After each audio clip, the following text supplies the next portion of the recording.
لو قلت لك انك ممكن تاكل كل اللي نفسك فيه وبرضه تخس، الموضوع ما فيهوش حرمان، الموضوع انك بس تفهم جسمك بيشتغل بايه. والاجابه 3 مجموعات غذائيه معانا. تعال اقول لك ابسط خريطه ممكن تغير صحتك للابد. اول اول مجموعه معانا الكربوهيدرات. طاقه جسمك كلها في الكربوهيدرات. الكربوهيدرات هي البنزين اللي بتشغل مخك واعصابك وعضلاتك. بس خد بالك، مش كل الكربوهيدرات عيش ومكرونه وخلاص، لا، في كربوهيدرات تشغل جسمك وفي كربوهيدرات توقفه. أحسن أنواع الكربوهيدرات هي الشوفان والبطاطا والأرز البني والفواكه والعيش الحبة الكاملة. البطاطا اللي هي البطاطس دي بتديك طاقة ثابتة من غير ما تقع فجأة، يعني من غير ما تطين. البروتين هي الأساس اللي بيبنيك، بيبني هرموناتك وبيبني مناعتك وبيبني شعرك وجلدك، بيبني جسمك كله. جسمك بيترمم كل يوم، ولو البروتين قليل هتتعب وهتحس بجوع وعضلاتك هتضعف. افضل مصادر معانا في البروتين ممكن تستخدمها هي الفراخ واللحمه الحمراء والسمك والبيض والبقوليات.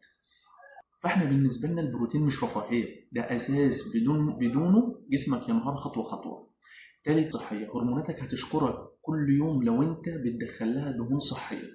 ناس كتيره فاكره ان الدهون بتزيد الوزن، الحقيقه لا.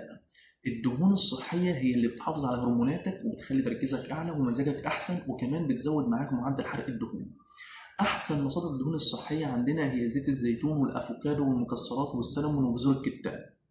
احنا عندنا دهون صحيه بتشبعنا ودهون تانية مصنعه بتبوظ جسمنا. يبقى مش كل الدهون بتزود الوزن عندي، خلاص. طيب كل ده ازاي في نظام واحد؟ طيب تعالى بسط لك القاعده كده. معانا كل وجبه فيها 3 عناصر: طاقه اللي هي الكربوهيدرات، بناء اللي هو البروتين، وشبع وزياده معدل حرق اللي هو الدهون.